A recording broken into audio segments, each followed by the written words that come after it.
Anatomy के professor के तौर पर मैंने देखा है कि मेडिकल स्कूल का ज़बरदस्त प्रेशर किसी भी स्टूडेंट का फोकस कैसे बिगाड़ सकता है। आज हम एक ऐसे ही केस को देखेंगे जो एकेडमिक भटकाव का एक बहुत ही एक्सट्रीम उदाहरण है। तो चलिए इस केस फाइल में गोता लगाते हैं।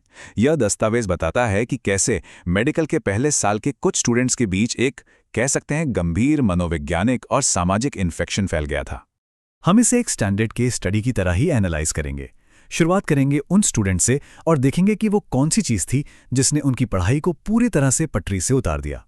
तो हमारे सब्जेक्ट्स मतलब जिन स्टूडेंट्स की हम बात कर रहे हैं वो काफ़ी होनहार हैं, लेकिन हाँ उन पर दूसरों का असर बहुत जल्दी पड़ जाता है। ये सब फर्स्ट ईयर मेडिकल स्टूडेंट्स हैं जो अपनी नई यूनिवर्सिटी के हाई प्रेशर माहौल में ढलने की कोशिश कर रहे हैं। अब यहाँ जो सोशल डायनामिक्स हैं वो काफ़ी टिपिकल है, जैसा अक्सर होता है। पढ़ाई के स्ट्रेस में नई नई दोस्ती बन रही है और फिर सीनियर स्टूडेंट्स और प्रोफेसर्स के साथ जो बातचीत होती है वो चीज़ों को और भी कॉम्प्लिकेटेड बना देती है। अब यहाँ जो चीज़ वाकई में बहुत दिलचस्प है वो ये है कि कैसे सिर्फ एक बाहरी चीज़, एक सिंगल आर्टिफैक्ट इस पूरे ग्रुप के एकेडमिक और एथिकल फोकस को बिगाड़ने का सबसे बड़ा कारण बन गई। ये पांडुलिपि जिसे मिला नाम की एक स्टूडेंट ने यूनिवर्सिटी लाइब्रेरी से कह सकते हैं गैर कानूनी तरीके से निकाला था, देखते ही देखते ग्रुप की पढ़ाई लिखाई से हटकर होने वाली सारी गतिविधियों का सेंटर पॉइंट बन गई। तो देखिए, शुरू में तो इस किताब में लिखी बातों का इस्तेमाल बस छोटे मोटे कह लीजिए फन रिचुअल्स के लिए किया गया। इसका एक नतीजा ये हुआ कि ग्रुप के बीच का जो सोशल बॉन्ड था वो और भी मजबूत हो गया। तो इन स्टूडेंट्स ने जो किया वो था एक लेविटेशन रिचुअल, मतलब उन्हें लगा कि वो हवा में उठ सकते हैं। ये कंफर्मेशन बायस का एक क्लासिक केस है, जहां आप वही देखते हैं जो आप देखना चाहते हैं। और ग्रुप प्रेशर इतना हावी हो गया कि वैज्ञानिक सोच की कोई जगह ही नहीं बची।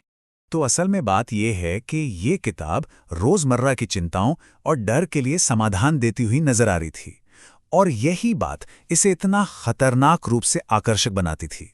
चलिए अब आगे देखते हैं कि ये सब कैसे बढ़ा, क्योंकि बहुत जल्दी ही ग्रुप की ये गतिविधियां सिर्फ एक्सपेरिमेंटेशन से आगे बढ़कर पर्सनल झगड़ों की वजह से किसी को नुकसान पहुंचाने वाले कामों में बदल गई। और ये जो बदलाव है ना, वो यहाँ एकदम साफ दिखता है। अब ये पांडुलिपि सिर्फ कुछ नया जानने का जरिया नहीं थी, बल्कि ये तो आपसी रंजिश निकालने का एक हथियार बन चुकी थी।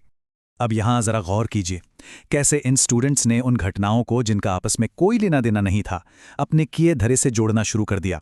इससे एक तरह का वहम का लूप बन गया जो खुद को ही और मजबूत करता जा रहा था। और अब हम आते हैं उस सबसे क्रिटिकल स्टेज पर जहां इन स्टूडेंट्स का जुनून एक ऐसे काम को करने के बारे में सोचने तक पहुंच जाता है जो उनकी मेडिकल ट्रेनिंग के हर उसूल के बिल्कुल खिलाफ है। तो मिला ने जब एक हिस्ट्री के प्रोफेसर से बात की तो पता चला कि इस पांडुलिपि के सबसे बड़े अंतिम अनुष्ठान के लिए कुछ खास चीजों की एक तय संख्या में जरूरत थी। ये सीधा सीधा मेडिकल साइंस के सबसे बुनियादी सिद्धांत डू नो हार्म यानी किसी को नुकसान न पहुंचाने को पूरी तरह से नकार देना था। अब ये जुनून सिर्फ चीज़ों की बेअदबी करने तक पहुंच चुका था। तो इस किताब से जुड़ी कहानियों के हिसाब से जो इसका फाइनल गोल था वो अब कोई छोटे मोटे जादू टोने करना नहीं था, बल्कि इसका मकसद तो दुनिया को बदलने वाली एक सुपरनैचुरल घटना को अंजाम देना था। तो इस पूरे एकेडमिक और एथिकल पतन की केस स्टडी का फाइनल डायग्नोसिस क्या निकलता है? तो फाइनल डायग्नोसिस ये है कि इन स्टूडेंट्स ने अपना एकेडमिक डिसिप्लिन बनाए रखने में एक तरह से पूरी तरह से फेल हो गए। उन्होंने एक मनगढ़ंत कहानी को अपनी साइंटिफिक और नैतिक जिम्मेदारियों पर हावी होने दिया। तो आखिर में ये कहानी एक चेतावनी है।